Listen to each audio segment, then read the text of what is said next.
Hello, my name is Kevin Chu. I'm the acting product manager for the release group at GitLab. And this is the release group's 14.4 milestone kickoff. In this milestone, we have four themes across different issues that we are going to aim to deliver. Number one, we're going to resolve all existing GitLab database sharding issues that the release group is responsible for. Second, we're going to add some limitation to GitLab pages. Third, we're going to address all known priority 2 and severity 2 security issues and bugs. And lastly, we're going to be adding in some instrumentation so we can understand better how our customers are using our product. Let's dive into the details. So the release group is participating in a GitLab-wide initiative to make our databases more performant. So some of the work that we're taking on is removing cross joints, disallowing the possibility of having orphaned IDs, and lastly, removing cross DB modification. What this is modifying the database in two different tables within the same transaction, which can lead to some problems. The second thing I want to talk about is putting limitations on GitLab pages. Currently today, anybody can access GitLab pages. There's no limitation of any kind. This can become problematic when there's a huge spike in traffic, whether malicious or not. The spike in traffic can lead to an outage for GitLab pages. So we want to avoid this from happening in the future. So the first thing we're going to do is we're going to put in some limitation based on domain. We're also going to, in the future, we're also going to be putting in limitation based on source IP. We hope this in combination with a few other things that we will be doing to GitLab pages will make GitLab pages fundamentally more resilient. Some of the bugs we're taking on includes general usability improvement. Sometimes, in certain cases, your users are not able to download release evidence. Sometimes the release asset link is not generated when certain events occur. We're going to try to address all of the highest severity issues we currently have in our backlog in the sprint.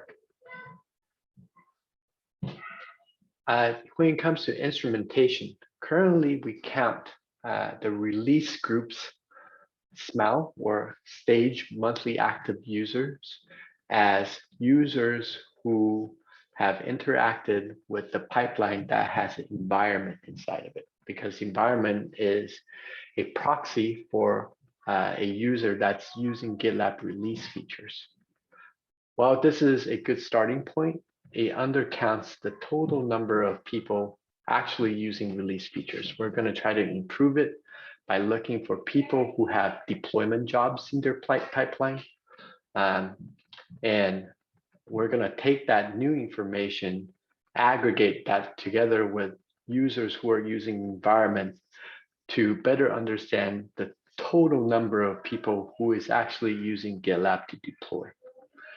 And today, because a GitLab release and a GitLab deployment is not a single complete flow, we're also going to take an aggregate of both users of releases and users who are deploying with GitLab together as a new stage monthly active user that we look at regularly.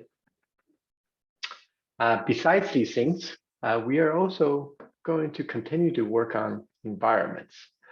One of the first things that we're going to do is the buttons on the environment pages currently provide very little context, and on smaller pages, because of the way it's designed, can lead to situations where it's hard to use or hard to see.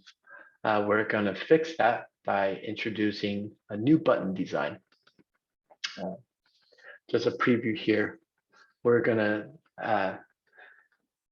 show the most pertinent buttons with appropriate context right from the get-go. For capability that's used less often, they're going to be hidden behind this kebab menu. The other thing we hope to do in this milestone on the environment page is we're going to improve the default sorting on the environment page.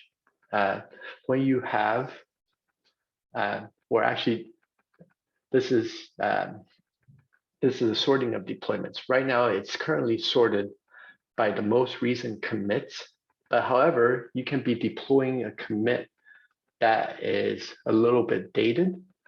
In this case, despite it being deployed more recently, you will be further down the list. So we're going to change that to the most recent deployment as a default sorting option.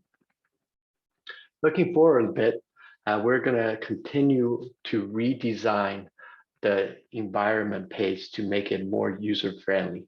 Currently, oftentimes, it's really difficult to see what's what on the environment page based on the table layout that the environment page currently has. We're going to change that up, make it useful no matter how big your screen size is.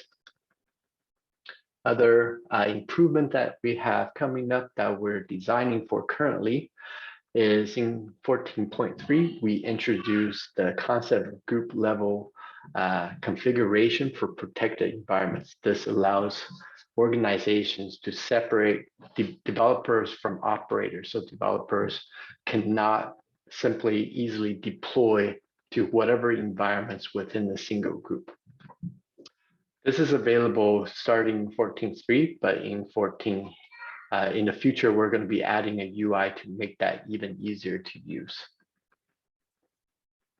That's all for the release group in 14.4. I'll link our planning issue in the description of this video, and please reach out if you have any questions, comments. Thank you.